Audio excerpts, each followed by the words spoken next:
Hello everyone. आज हम पढ़ने जा रहे हैं political science 10th class chapter 1 सत्ता की साझेदारी पावर शेयरिंग। तो हम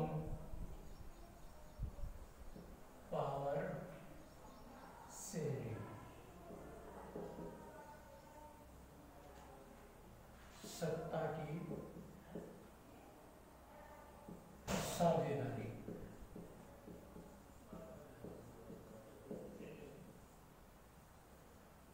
तो जो ये सत्ता की साझेदारी है तो वो क्या होती है। पावर शेयरिंग मीन्स किन्हीं धार्मिक समूहों या सामाजिक समूहों के अंदर जब भेदभाव आ जाता है, उनके अंदर विभिन्नता आ जाती है, तो उसको दूर करने के लिए सत्ता को अलग अलग सत्रों में विभाजित कर दिया जाता है।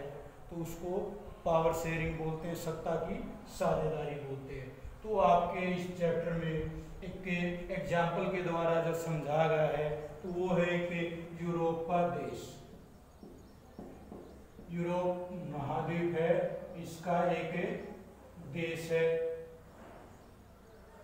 बेल्जियम। क्या नाम है? बेल्जियम।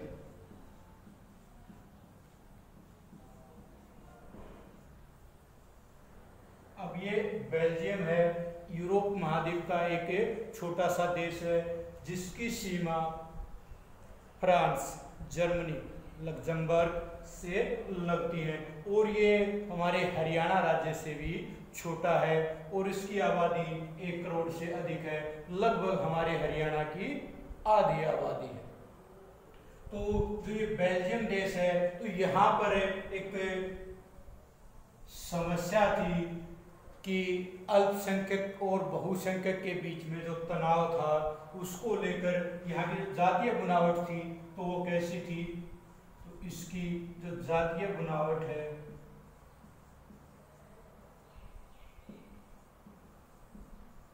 जातीय बनावट, अब इस जातीय बनावट के अंदर क्या था कि जो बेल्जियम देश के अंदर जो जातीय बनावट थी वो कैसी थी। तो उसको पहला था फ्लेमिश अक्षेत्र, फ्लेमिश अक्षेत्र। दूसरा था वेलोनिया अक्षेत्र। क्या था? वेलोनिया अक्षेत्र।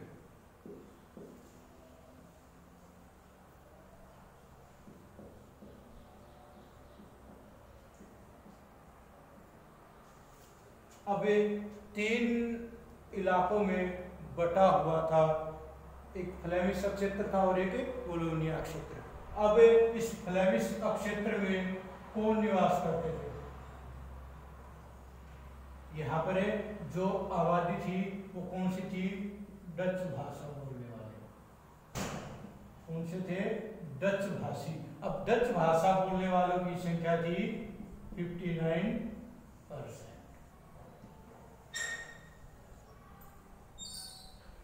फ्लेमिश क्षेत्र में कौन थे? डच भाषी लोग थे जिनकी संख्या थी 59%। अब वोलोनिया क्षेत्र में कौन लोग रहते थे? फ्रेंच भाषी। कौन? फ्रेंच भाषी।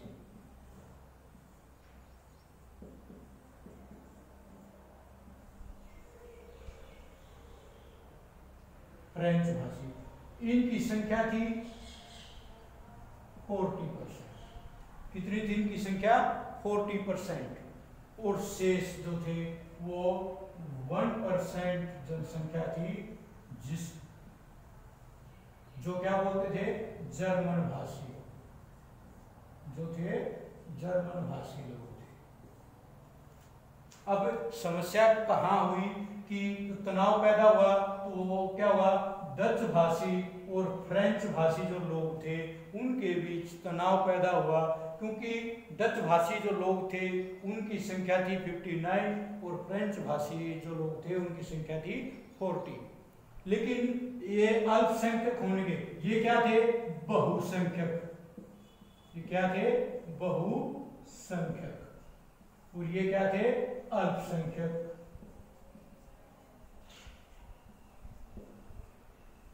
ये क्या थे?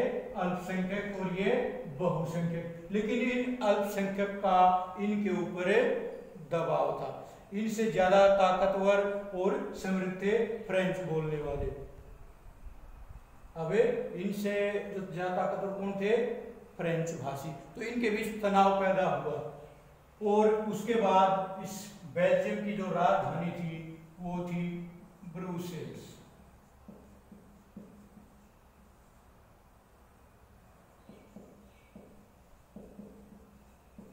राजधानी थी ब्रुसेल्स। अब इस ब्रुसेल्स के अंदर, इस ब्रुसेल्स के अंदर जो लोग रहते थे तो उसमें 80% जो लोग थे तो वो थे फ्रेंच बोलने वाले। क्या थे वो? फ्रेंच भाषी। और जो 20% लोग थे वो थे डच भाषी। यहाँ की जो राजधानी ब्रुसेल्स थी तो वहां पर थोड़ी विपरीत परिस्थितियां थी। अब यहाँ क्या है? बहुसंख्यक देश के अंदर अगर देखा जाए तो बहुसंख्यक कौन है? डच भाषी, और फ्रेंच भाषी अल्पसंख्या में है। लेकिन अब क्या है? अकेले ब्रुसेल्स की राजधानी की बात की जाए तो 80% फ्रेंच बोलने वाले थे और 20% डच भाषी लोग इसके अंदर निवास करते थे। अब जो फ्रेंच भाषी है उन लोगों का, फ्रेंच भाषी जो लोग हैं उनका दबाव था किसके ऊपर? डच भाषी लोगों के ऊपर, क्योंकि वो ताकतवर से उनसे ज्यादा और समृद्ध थे। इसीलिए नौकरियों के अंदर, राजनीति के अंदर तो इनको महत्व दिया जा रहा था, लेकिन जो डच भाषी लोग थे उनको कम समझा जा रहा था। इसीलिए धीरे धीरे डच भाषी लोगों के अंदर एक तनाव पैदा हुआ और उसने एक विद्रोह का रूप ले लिया। और उस विद्रोह का परिणाम क्या हुआ कि एक बेल्जियम देश को एक मॉडल बनाना पड़ा, एक मॉडल तैयार करना पड़ा जिसको बेल्जियम मॉडल के नाम से जाना जाता है, जिसको बेल्जियम मॉडल के नाम से जाना जाता है। अब ये बेल्जियम मॉडल क्या था? इसमें क्या किया गया? डच भाषी लोगों को और फ्रेंच भाषी लोगों को केंद्र स्तर पर दोनों को समान अधिकार दिए गए, दोनों की संख्या वो समान कर दी गई। इसके अलावा ब्रुसेल्स के अंदर भी इनको समान अधिकार दिए गए कि कोई भी अगर कानून बनता है तो दोनों की सहमति से ही होगा, ना कि किसी एक की सहमति से। तो ये बेल्जियम मॉडल था। इससे क्या हुआ? जो सामाजिक तनाव था, यहाँ पर जो गुट था, भाषाई जो आधार पर तनाव था, तो वो दूर हुआ और ये इसका एक हल निकाला गया बेल्जियम मॉडल के रूप में। अब इसी तरह सेम सिचुएशन इसके विपरीत थी। यहाँ पर अल्पसंख्यक का बहुसंख्यक के ऊपर दबाव था, वो उनसे ज्यादा ताकतवर समृद्ध थे। लेकिन अब एक दूसरा एग्जाम्पल जो हम देखते हैं तो वो एक हमारे दक्षिण एशिया का एक देश है।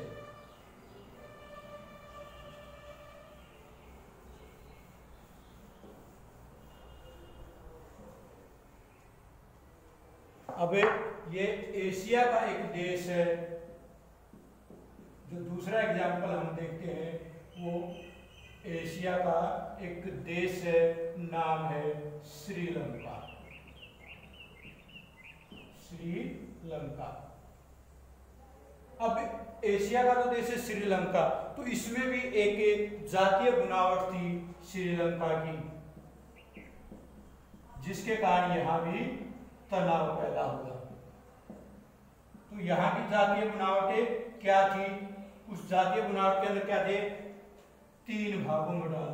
यहाँ पर सिंगली, जो सिंगली लोग थे,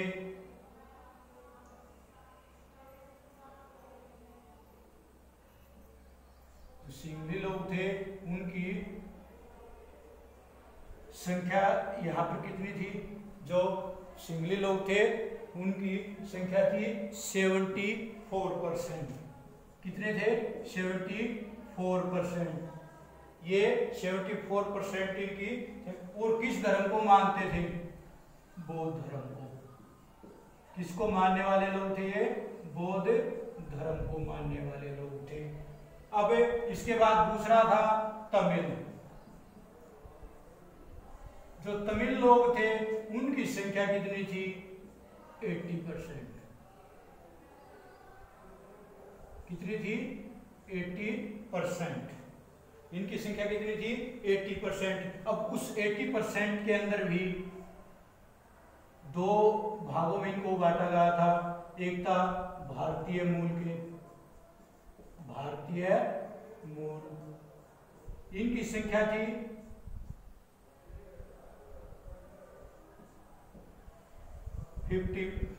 5%। और इसी में दूसरा था श्रीलंकाई मूल।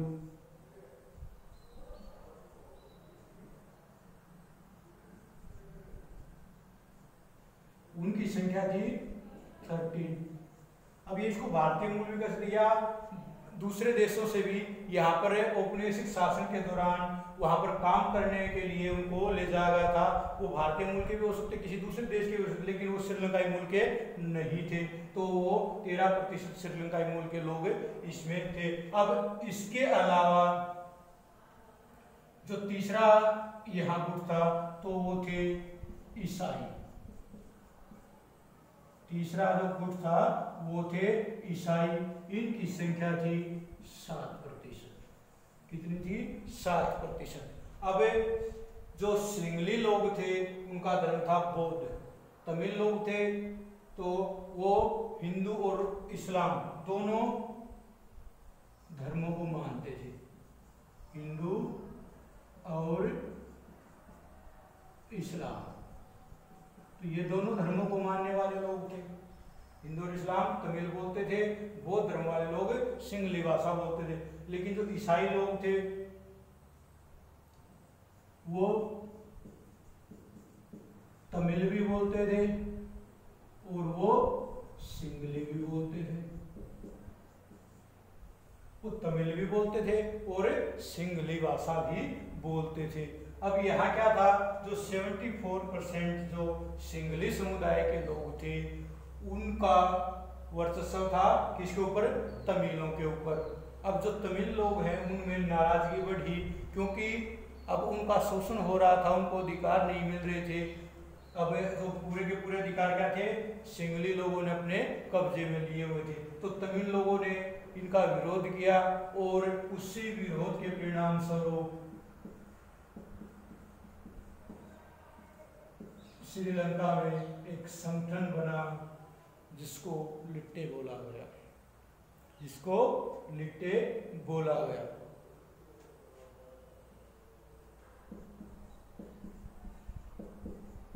लिबरेशन टाइगर्स ऑफ तमिल इलम। तो ये लिट्टे का नाम था। संस्थापक थे, इसके जो नेता थे वो थे प्रभाकरण। कौन थे? प्रभाकरण। अब इस लिट्टे के संस्थापक कौन थे? ये श्रीलंका में चला गया एक उग्रवादी जो संगठन था जो उग्रपंथी विचारधारा में विश्वास रखता था, तो लिबरेशन टाइगर ऑफ तमिल इलम लिट्टे नाम से के। अब इसके प्रयासों के बावजूद अब यहाँ तनाव क्यों बढ़ा? क्योंकि यहाँ पर क्या किया गया था? ये श्रीलंका है जो 1948 में स्वतंत्र हुआ। 1948 में क्या हुआ? श्रीलंका स्वतंत्र हुआ। लेकिन 1956 में यहां सिंगली को राजभाषा बना दिया गया।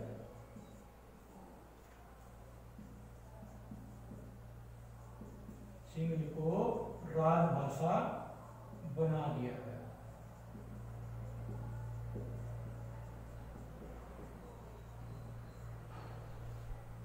जिस कारण जो तमिल लोग थे वो नाराज थे।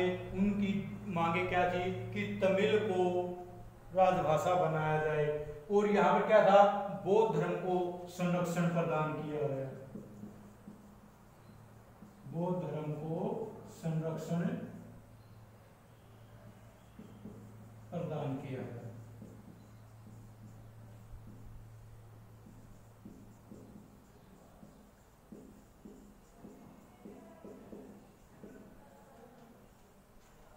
नौकरियों में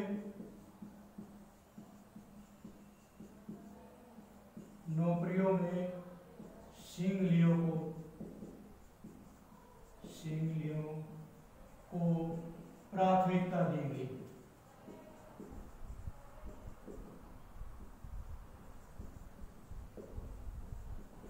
नौकरियों में किसको, सिंगलियों को प्राथमिकता दी गई, जिस कारण क्या था, तमिल लोग यहाँ पर नाराज थे।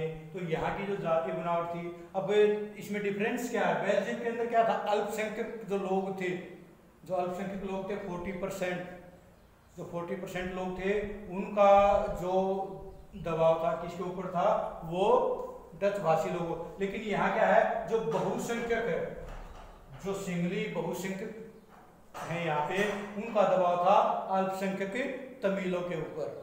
ठीक है, तो ये जो जातीय बनावट थी इस श्रीलंका में हमें देखने को मिलती है। तो यहाँ इसे आपको, अब यहाँ पे क्या गया, यहाँ भी धीरे धीरे तमिलों ने अपने हक अधिकारों के लिए आवाज उठाना शुरू कर दिया।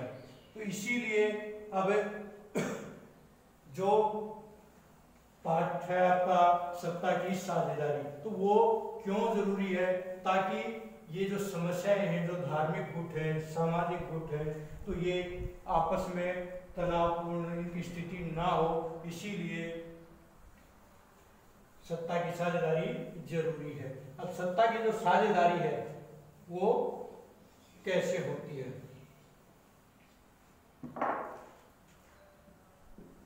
सत्ता की साझेदारी, तो सत्ता की जो साझेदारी है वो शासन के विभिन्न अंगों के, शासन के विभिन्न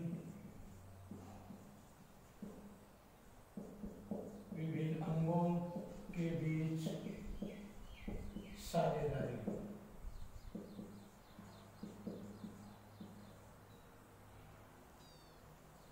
जैसे विधायिका,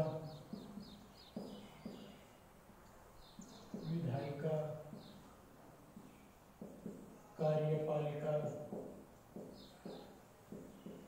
न्यायपालिका।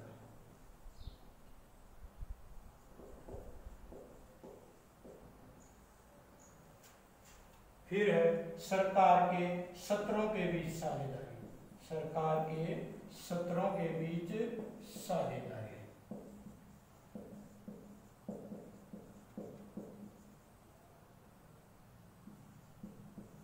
सरकार के सत्रों के बीच साझेदारी। तो इसमें केंद्रीय स्तर,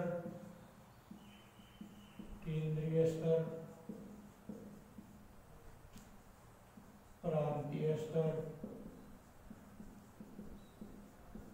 और स्थानीय स्तर, स्थानीय या सामुदायिक बोल सकते हैं।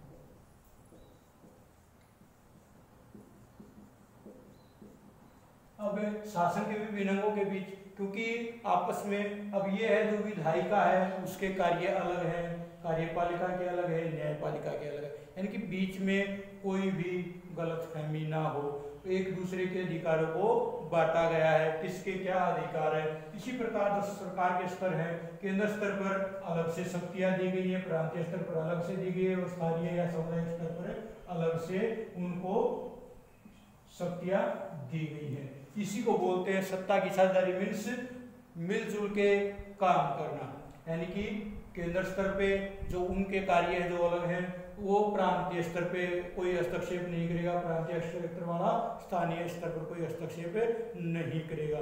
इसीलिए सबके जो ड्यूटी है, जो कर्तव्य हैं, या जो इसकी पावर है, जो शक्ति, वो निर्धारित किए गए हैं कि किसको क्या काम करना है, और इसीलिए क्या सत्ता की साझेदारी। अब इसके क्या फायदे हैं, जो सत्ता की साझेदारी के लाभ क्या है इससे। पहला है विभिन्न समुदायों के बीच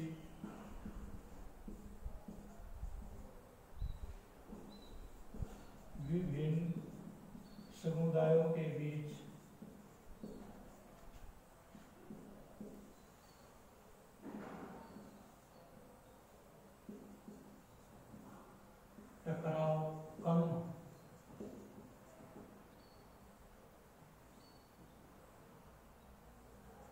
होने की गुंजाइश होती है।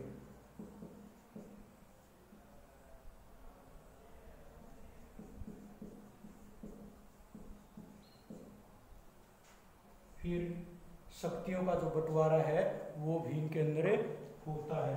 तो यहाँ अब मीन्स क्या है, सत्ता की साझेदारी से क्या है कि आप ये जान पाओ कि किसके क्या अधिकार है, किसको क्या मिला है, तो उसके हिसाब से आपको जो सत्ता की साझेदारी है इसीलिए वो जरूरी है। और भारत के अंदर भी विधायिका, कार्यपालिका और न्यायपालिका के रूप में सत्ता की जो साझेदारी के रूप है, शासन के अंगों के बीच जो साझेदारी है वो भी देखने को मिलती है। और सरकार के सत्रों के बीच भारत में केंद्रीय स्तर, प्रांतीय स्तर और स्थानीय स्तर पर तीनों तरह की सरकारें पाई जाती हैं। तो ये था आपका चैप्टर सत्ता की साझेदारी। उम्मीद करते हैं कि आपको समझ में आया होगा।